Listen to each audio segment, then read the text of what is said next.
Audio Jungle.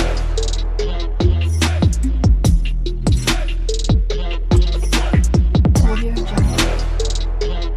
Satgurudev की जय हो। भगत समाज को मुंशी भूषण का सत्साहेब। आज का मेरा विषय वस्तु दिनांक 8/10/2025 को निर्धारित तिथि पर चंडीगढ़ हाई कोर्ट ने क्या संतराम पाल जी महाराज द्वारा दिनांक 29/9/2025 को मांगे गए लिखित माफ़ीनामा पर न्यायालय ने माफ़ी दिया और यदि माफ़ी दिया तो माफ़ी देने का क्या कंडीशन धारित किया। संतराम पाल जी ने अपने लिखित माफ़ीनामा में क्या क्या बातें दर्ज की है, कौन कौन लिखित माफ़ीनामा न्यायालय में दाखिल किए, न्यायालय ने माफ़ी देते हुए क्या आदेश दिया, ये सभी बातें मैं विस्तृत रूप से चर्चा करूंगा, आपके समक्ष रखना चाहता हूं। इस चर्चा को मैं आपके समक्ष रखूं इसके पूर्व मैं आपसे अपेक्षा करूंगा कि आप मेरे YouTube चैनल SSM है सतलोक है को अवश्य सब्सक्राइब कर लें तथा साथ में लगे नोटिफिकेशन घंटी को भी टच कर घंटी बजा लें। साथ ही संतराम पाल जी महाराज के विरुद्ध सन 2006 ईस्वी में तथा सन 2014 ईस्वी तक कितने और कौन कौन सी FIR दर्ज हुई, कितने मामलों में संत जी को सज़ा हुई, कितने मामलों में रिहाई, इन सभी तथ्यों की जानकारी के लिए आप अवश्य पढ़ें ज्ञान अमृत एवं षड्यंत्र का 20 नामक पुस्तक। इस पुस्तक को आज ऑर्डर से मंगाएं। इसे मंगाने के लिए 99-315-92-093 पर कॉलिंग या व्हाट्सएप मैसेज के माध्यम से संपर्क कर सकते हैं। बुक फ्री ऑफ कॉस्ट में दी जाएगी और यदि बाई पोस्ट या कोरियर आदि के माध्यम से मंगाते हैं तो पोस्टल खर्च का वहन आपको करना होगा। अब मैं अपने बिंदु पर आता हूँ। आप सभी को मालूम है कि संतराम पाल जी महाराज एवं अन्य के खिलाफ चंडीगढ़ हाई कोर्ट ने अवमानना का केस 21/7/2014 को दर्ज किया था, जिसमें उपस्थिति के लिए न्यायालय ने वारंट जारी किया था। वारंट निष्पादन करने के दौरान राष्ट्रीय समाज सेवा समिति के कुकृत्यों के वजह से बरवाला कांड का जन्म हुआ था। अवमानना वाले केस में संतराम पाल जी महाराज ने लिखित रूप में जवाब दाखिल किया था कि मैंने अवमानना नहीं किया, ये काले कमांडो मेरे नहीं थे, राष्ट्रीय समाज सेवा समिति के थे। राष्ट्रीय समाज सेवा समिति का संचालक राम कंवर ढाका है। इस समिति में मेरे शिष्य अवश्य हैं किंतु वे मेरे कंट्रोल में नहीं हैं और वे अपने स्तर से कार्य करते हैं। अब यहाँ मैं आप सभी से दिनांक 8/10/2025 के आदेशों में वर्णित तथ्यों के आधार पर संतराम पाल जी महाराज द्वारा दी गई शपथ पत्र माफ़ीनामा का जिक्र करूंगा। आप स्क्रीन पर देख रहे होंगे कि न्यायालय ने संतराम पाल जी महाराज द्वारा दी गई माफ़ीनामा को अपने आदेश में अंकित किया है, जो अंग्रेजी में है, जिसे हिंदी रूपांतरित करके आपके समक्ष उस तथ्य को रख रहा हूँ जो संतराम पाल जी महाराज ने अपने हलफनामा दिनांक 8/10/2025 एवं 29/9/2025 में माफ़ी हेतु क्या तथ्य अंकित किया है। संतराम पाल जी महाराज ने अपने शपथ पत्र में बयान किया है कि रामपाल की उम्र 75 वर्ष, पुत्र नंदराम, निवासी ग्राम धनाना, तहसील गोहना, जिला सोनीपत का शपथ पत्र जो वर्तमान में केंद्रीय jail number Hisar jail number 2 में निरुद्ध हैं। अभिसाक्षी अर्थात शपथकर्ता सत्यनिष्ठा से प्रतिज्ञान करता हूँ और कथन करता हूँ। शपथ पत्र में संतराम पाल जी महाराज का बयान प्रथम इस प्रकार से है। मैंने न्यायालय से पूर्व में हाथ जोड़कर बिना शर्त हार्दिक, प्रामाणिक एवं ईमानदारी से क्षमा याचना की थी। तथा यह वचन दिया था कि मैं कभी भी ऐसा कोई कार्य नहीं करूँगा जिसे अवमानना माना जाए। संत जी का दूसरा बयान है कि मुझे उन घटनाओं पर गहरा खेद है जिसके वजह से अवमानना केस का जन्म हुआ। मैं माननीय न्यायालय, विधि की गरिमा और समग्र न्यायिक व्यवस्था के प्रति पूर्ण सम्मान करूँगा। तीसरा कथन है कि मैं अत्यंत विनम्रतापूर्वक निवेदन करता हूँ कि मेरा कभी भी ऐसा कोई इरादा नहीं था कि मैं ऐसा व्यवहार करूं जिससे अपमानजनक या अवमाननापूर्ण माना जाए। मुझे इन दुर्भाग्यपूर्ण परिस्थितियों के लिए सचमुच खेद है और मैं एक बार फिर बिना शर्त क्षमा याचना करता हूँ। संत रामपाल जी का चौथा बयान है कि मैं पुनः बिना शर्त क्षमा याचना करता हूँ। मैं इन कार्यवाहियों के लिए अपनी सच्ची पश्चाताप और खेद व्यक्त करता हूँ और हाथ जोड़कर माननीय न्यायालय से क्षमा और क्षमा की प्रार्थना करता हूँ।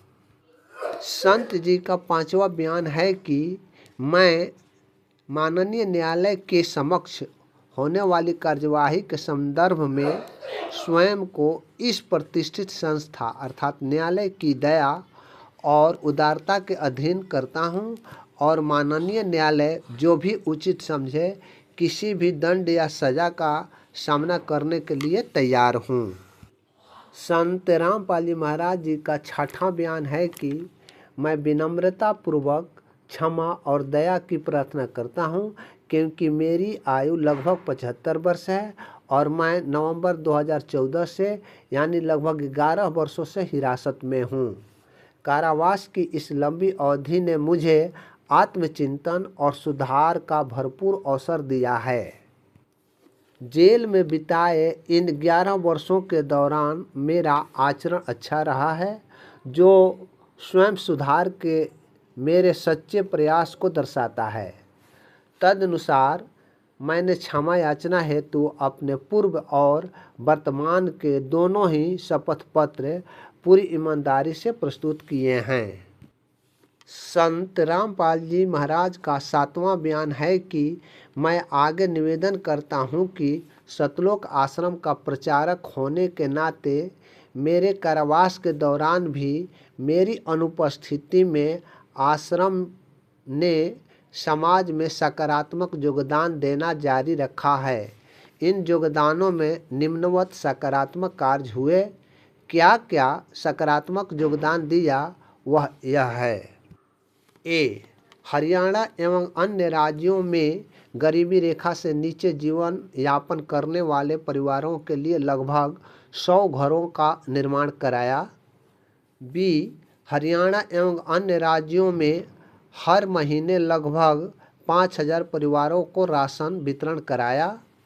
कोविड-19 महामारी के दौरान लगभग 10 करोड़ रुपए का राशन जरूरतमंद परिवारों को वितरित किया गया।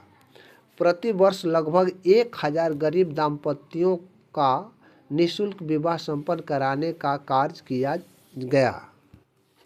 प्रति वर्ष 7 से 8 रक्तदान शिविरों का आयोजन जहां आश्रम के अनुयायियों द्वारा हजारों यूनिट रक्तदान किया जाता है।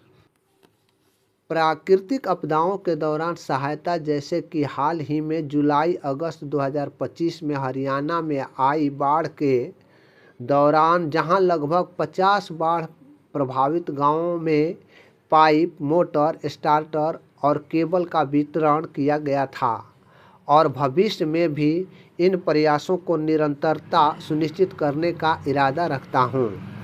संत रामपाल जी महाराज का 8वां बयान है कि मैं उन घटनाओं की दुर्भाग्यपूर्ण और टालने योग्य प्रकृति को भी सम्मानपूर्वक स्वीकार करता हूं, जो वर्तमान अवमानना का विषय है। मैं अत्यंत विनम्रतापूर्वक यह भी प्रस्तुत करता हूं कि वे घटनाएं मेरे नियंत्रण से बाहर थी, फिर भी मैं उनके परिणामों को पूरी जिम्मेदारी लेता हूं और माननीय न्यायालय से क्षमा मांगता हूं और वचन देता हूँ कि भविष्य में ऐसी कोई घटना कभी नहीं घटेगी। संत जी का 9वां बयान है कि मैं अत्यंत आदरपूर्वक प्रार्थना करता हूँ अवमानना वाली कार्यवाही को विराम दिया जाए तथा माननीय न्यायालय को आश्वस्त करता हूँ कि मैं विनम्रतापूर्वक आपके समक्ष झुकता हूँ तथा न्यायालय द्वारा लिए गए किसी भी निर्णय को निष्ठापूर्वक पालन करूँगा।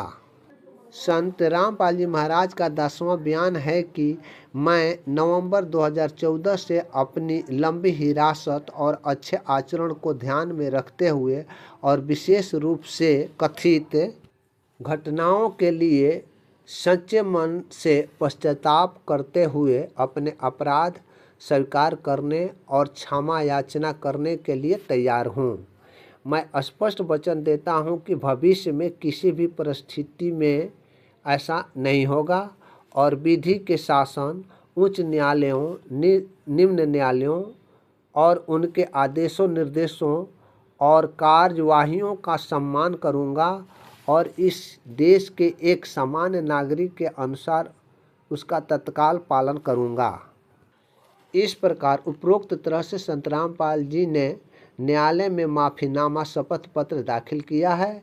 साथ ही राम कंवर ढाका, सन ऑफ श्री राम, उम्र 82 वर्ष, निवासी मकान नंबर 65/31 नज़दीक डबल फाटक, आज़ाद नगर, रोहतक, हरियाणा द्वारा भी सिमिलर माफ़ीनामा शपथ पत्र दी गई है। अवमाननाकर्ता की ओर से उपस्थित विद्वान अधिवक्ता ने दलील दी कि दायर हल्फनामों को ध्यान में रखते हुए अवमाननाकर्ताओं के खिलाफ लगाए गए आरोपों को उनके द्वारा स्वीकार कर लिया गया है और अवमाननाकर्ता अपने बुरे कृत्यों के लिए अदालत से क्षमा मांगते हैं। उक्त तथ्यों पर सुनवाई के बाद न्यायालय ने अपना मत निम्नवत रूप से दिया। न्यायालय ने पाया कि अवमानना करने वालों की उम्र 75 वर्ष एवं 82 वर्ष है। अवमाननाकर्ता रामपाल 11 वर्षों से हिरासत में हैं। हलफनामों में दिए गए बयान से पता चलता है कि उन्होंने यानी संत रामपाल जी ने पिछले 11 वर्षों में आत्मनिरीक्षण किया है, जिसके कारण जाहिर तौर पर उनमें सुधार हुआ है और उन्होंने अपने पश्चाताप का विवरण दिया है। विधि में यह अच्छी तरह से मान्यता प्राप्त है कि सजा का सुधारात्मक सिद्धांत यह दावा करता है कि न्याय प्रणाली का प्राथमिक लक्ष्य अपराधी का पुनर्वास करना और उसे समाज के कानून का पालन करने योग्य बनाना होना चाहिए, न कि केवल सजा देना। उक्त सिद्धांत इस विश्वास से उपजा है कि सभी व्यक्ति अपने को परिवर्तन करने में सक्षम है और गलती करने वाले की निंदा नहीं की जानी चाहिए, बल्कि उसे बेहतर रास्ते की ओर ले जाने का प्रयास किया जाना चाहिए। इसलिए अपराधियों को समाज से अलग थलग करने के बजाय सुधारात्मक सिद्धांत के अनुसार बदले हुए व्यक्तियों के रूप में एकीकृत करने का प्रयास किया जाना है। उपरोक्त और समग्र परिस्थितियों को ध्यान में रखते हुए दोनों अवमाननाकर्ताओं को भविष्य में सावधान रहने की चेतावनी के साथ कार्यवाही को निपटाया जाता है, अर्थात खत्म कर दिया जाता है। इसके अलावा यह दर्ज किया जाता है कि अब से अवमाननाकर्ताओं के विरुद्ध किसी भी कृत्य, भाषण, आरोप के संबंध में आरोपित कोई भी घटना, चाहे वह उच्च न्यायालय में हो या निम्न न्यायालय में, कठोर निर्णय लिया जाएगा, जिसमें अवमानना वाली कार्यवाही को पुनः खोलना भी शामिल है, ताकि उसे तार्किक अंत तक ले जाया जा सके। अवमानना वाले मामले में एक न्याय मित्र एमिकस क्यूरी नियुक्त हुए थे, जिन्होंने न्यायालय के समक्ष प्रस्तुत किया कि राज्य को कुछ वित्तीय अर्थात संपत्ति की हानि हुई है, क्षति हुई है, जिसके लिए उचित आदेश पारित किया जाना चाहिए। इस पर न्यायालय ने संज्ञान में लाया गया है कि उक्त मुद्दे पर उच्च न्यायालय एक पूर्ण पीठ का गठन पहले ही किया जा चुका है और वह इस पर विचार कर रही है। यदि पूर्ण पीठ द्वारा पारित आदेश के बाद कथित अवमाननाकर्ताओं के विरुद्ध कोई कार्यवाही शुरू की जानी है तो हरियाणा राज्य द्वारा उचित प्रक्रिया अपनाई जाएगी और उक्त प्रस्ताव पर प्राप्त उत्तर या आपत्तियों पर विचार करके राज्य उचित आदेश पारित करने के लिए स्वतंत्र होगा। यदि अवमाननाकर्ता पारित किसी आदेश से व्यथित है तो वे कानून के अनुसार उपलब्ध उचित उपाय का लाभ उठा सकते हैं। उक्त तथ्यों एवं परिस्थितियों को ध्यान में रखते हुए अवमानना केस की कार्यवाही को समाप्त की जाती है। इस प्रकार उच्च न्यायालय चंडीगढ़ ने अवमाननाकर्ता द्वारा क्षमा याचना करने एवं अपने गलतियों को स्वीकार करने एवं भविष्य में ऐसी घटना की पुनरावृत्ति नहीं करने के वचन के साथ दी गई शपथ पत्र के आधार पर अवमानना बाद की कार्यवाही को दिनांक 8/10/2025 को समाप्त कर दी गई है। इसी के साथ आज का वीडियो को विराम देता हूँ। आगे फिर मिलेंगे नए वीडियो के साथ में। तब तक के लिए हमें विदा दें। सत साहेब जय बंदी छोड़ की।